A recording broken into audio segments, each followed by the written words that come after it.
Bonjour mes amis, hi guys, a quick video to let you know a bit what's going on right now in Hong Kong. Many of you have been asking, many of you have been hoping to come back to do some watch shopping, and a shout out to a viewer Eddie who sent me a very kind email, and he's asking me, yeah, what's going on, when can I come back? And Eddie, I don't know what to tell you right now. It's really at its worst, and pretty much everybody living in Hong Kong, expat or not, is really fed up with the way the government is managing the situation and the current absurd and infuriating restrictions imposed on everyone.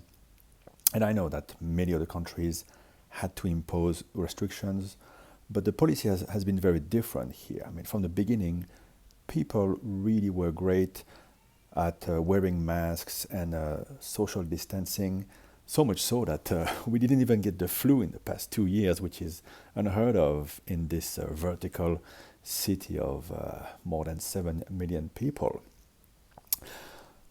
Unfortunately, when the vaccines got available, the government encouraged to get vaccine but didn't force adults to do so. Instead of handing out cash incentives to people who would get vaccine, they had handed them out to everybody, and then they would send policemen with they would send a stick out in the street to try to get back some of that money, policing drivers. And now with the new imposed maximum gathering of two, they have a new weapon in their hand to impose silly fines on people. And it's one of many crazy restrictions. So, for example, the schools have been closed, the outdoor sports have been closed, although we worked so hard to make those places safe for the kids. But you can go to a park, you can go to a mall, so you can be among strangers, unvaccinated, and that is fine. You can take off your mask if you want to run around the city, but otherwise you have to wear the mask. My daughter has been wearing a mask for half her life now, when you think about it. And but we're fine with it. We've spent the whole summer with masks on, and well, we learned to enjoy Hong Kong because we could not leave. The thing is, as soon as the vaccines were ready and they were free here, all the expats, of course, get vaccine, hoping to be able to go back home to see their families. And they were thanked by what?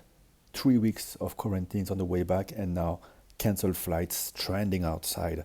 Many of our friends, including our good friend Johnny Guitar, my warm thoughts to you and your pregnant wife. Johnny, hope everything is gonna go well. He had to give up on coming back from Europe with all the flights getting cancelled. So right now here, morale is at its lowest, and it feels like the people in charge have absolutely no regard for parents and kids, the mental health, the physical health. Basically, they want you to stay home, although in comparison to the rest of the world, there are very few cases. The zero COVID policy, how long can it last? Because now they want to test the whole city. Okay, you do it. You put people in quarantine or concentration camps, whatever you want to call them. And then you get back to very low numbers like we had all of last year. And then as soon as you reopen the airport, cases will start to increase again, and you're going to close the schools again from one day to the next, forcing parents to find arrangements for the kids, ruining the kids' eyesight. It's a cycle that will never end, and it's impossible to keep it going. So this is the situation right now, my friends. Don't expect to come back here anytime soon. And to be honest, I, like many others, are considering Plan B for those who can.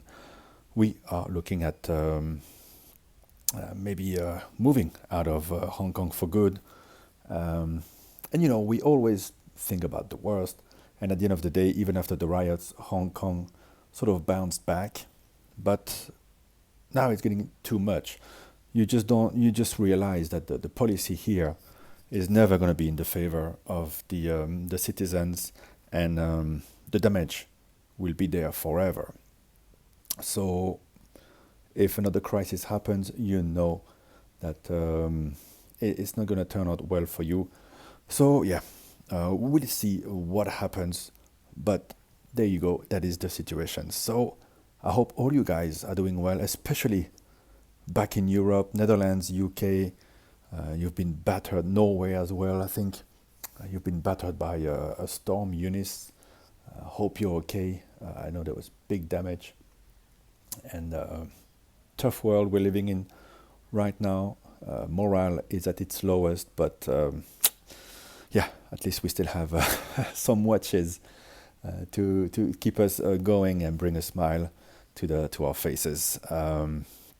For me, I just wish I could just go play tennis. I mean, it's one of the restrictions that are crazy. You can't play tennis, but you can go to a park, right?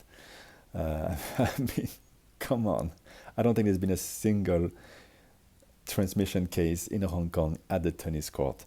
Please, Carrie Lam, she's the CEO of Hong Kong, because Hong Kong is a big business for billionaires.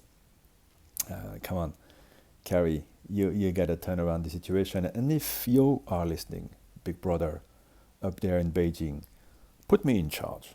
I can turn around this city. I don't think Carrie knows what she's doing right now and realizes how much she has antagonized the citizens. And after all, we are in the People's Republic of China, aren't we? And I think the people should come first. Bye bye, guys.